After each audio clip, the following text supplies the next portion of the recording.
Myself, Dr. Vishnu Sharan Das, welcome you to my second video. We are continuing phase rule or phase equilibria, the important chapter of physical chemistry, and this is very important from industrial application point of view. In the last video, we have discussed the phase and determination of phase. So let us review first. What is the number of phases? Say in a container we have taken the water and it is covered. So in the upper there is the upper layer, there is water vapor, and the water and water vapor are in dynamic equilibrium. So this is homogeneously distinct phase. This is also homogeneously distinct phase. So there are two phases and two phases are in equilibrium. In another container, let us take a water and benzene. Water and benzene, it forms two layers. This is homogeneous, this is pure water and this is pure benzene, but there is no equilibrium between the two phases. So what is phase and phase equilibrium? Now you understand. Say in another container, let us take a water and to it add salt. So this is a salt solution. In salt solution, this is a homogeneous, below saturation, this is homogeneous, and if it will be covered, in the upper part there will be water vapor, and water vapor will be equilibrium with the solution. So this is one phase and this is one phase. So two phases are here. Now we will learn the component. So what is component? This is also very important concept in phase equilibrium. So the smallest number of independent variable constituents by means of which the composition of each phase can be expressed. Composition of each phase can be expressed either directly or in terms of chemical equations. So again, the smallest number of independent variable constituents. So smallest number of independent variable constituents that can explain the composition of each phase of the system is the component of the systems. So we can determine the number of components of a system. Let us take the example. The simplest example is your water. Say in a container we have taken a cube of water, cube of ice, solid ice, and there is some liquid water, and here it is a water vapor. So there are three phases. If you consider in solid ice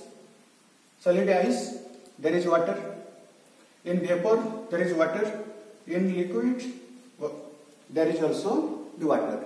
So it is a single component. So it is component is equal to 1. One component.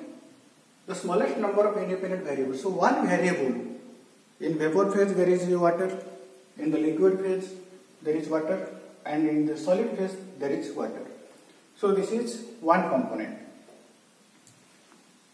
Again, if we take the sulfur system, sulfur. So there is rhombic sulfur, monoclinic sulfur, sulfur liquid, sulfur vapor.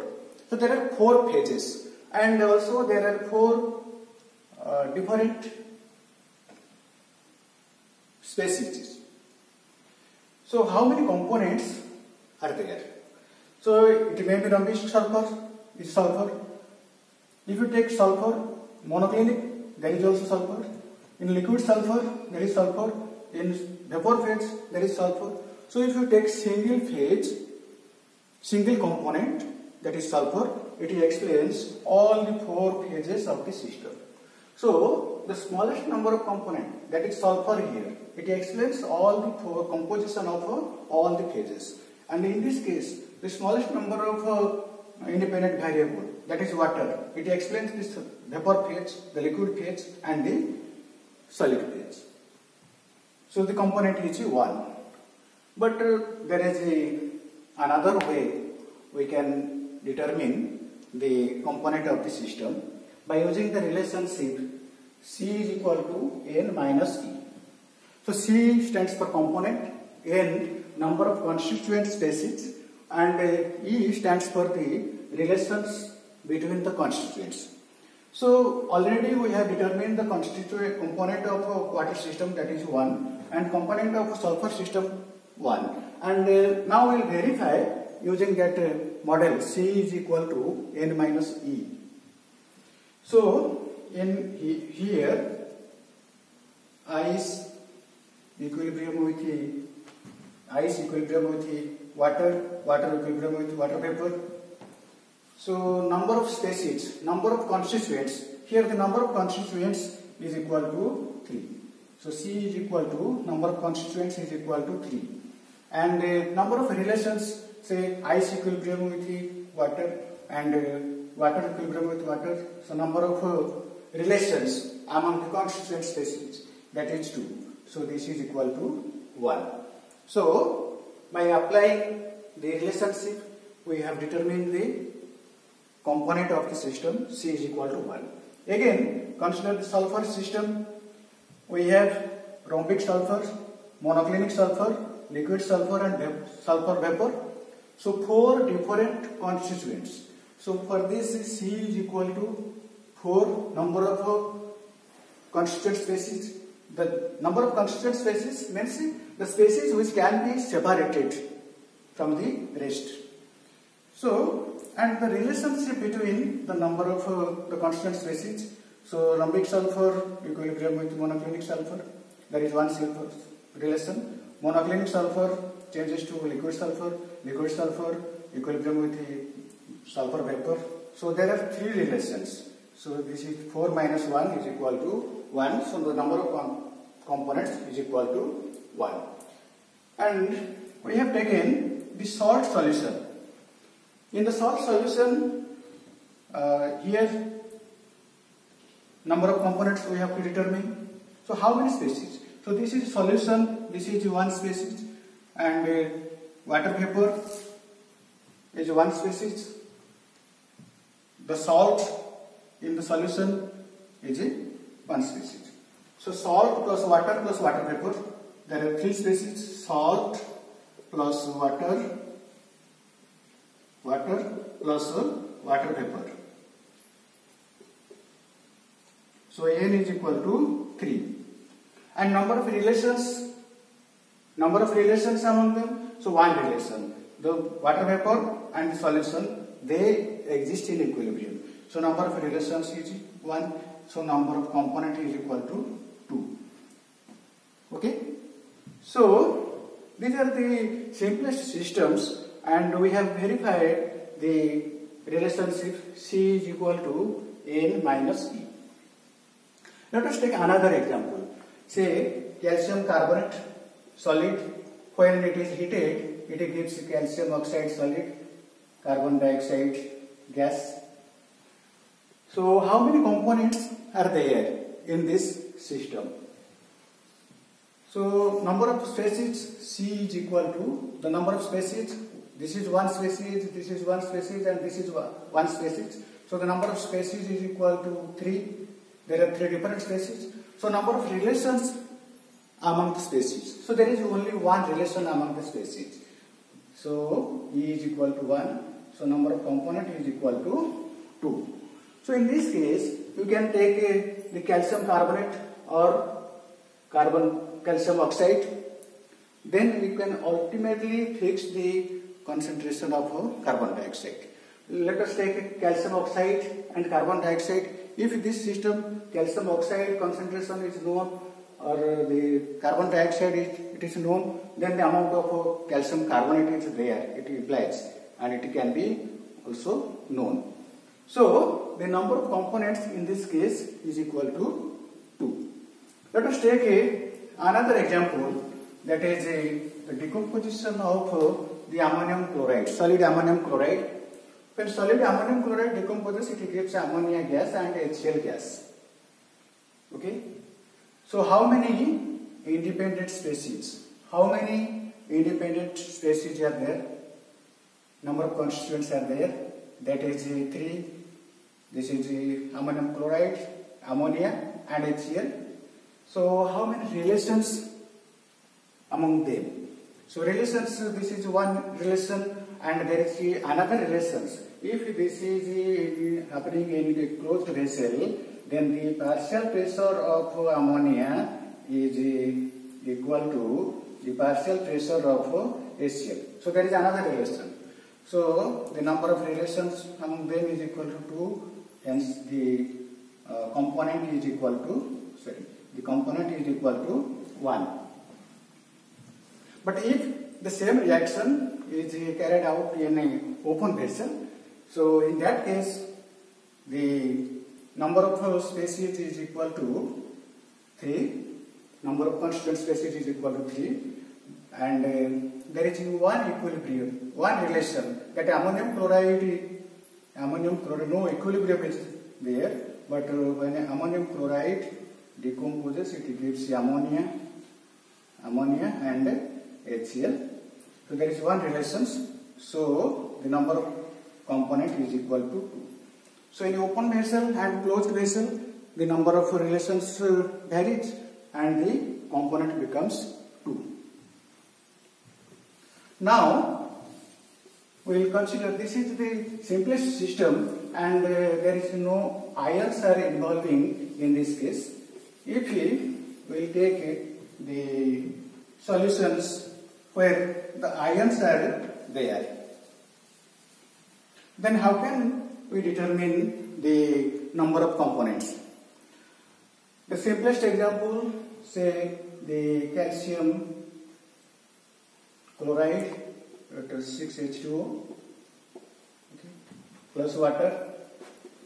When it is made solution in water, it gives you the calcium ions plus chloride ions and water is there, the solvent. So in this case their ions are formed. So when ions are formed, there is another relation comes to play. The electrical neutrality of the medium is there. So in addition to the other relations among the species, we have to add another relation, that is the electrical neutrality among the ions. So electrical neutrality, so this is a dissociation, this is one relationship, and electrical neutrality is another relationship. Electrical neutrality